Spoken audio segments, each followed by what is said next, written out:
نعاني من الشخير، ما عم نقدر ننام. الحل كتير بسيط بدون عمل جراحي، تمرين منطبقه ورح تشوفوا النتيجة روعة من الأسبوع الأول. ليتس جو.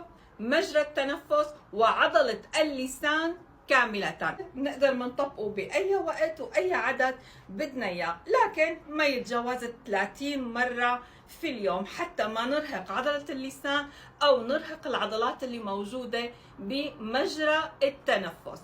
التمرين بيعتمد على وضع اللسان في سقف الحنك، يعني خلف الأسنان. أثناء الالتصاق رح يظهر طقطقة صوت نتيجة التصاق الفم بالحنك.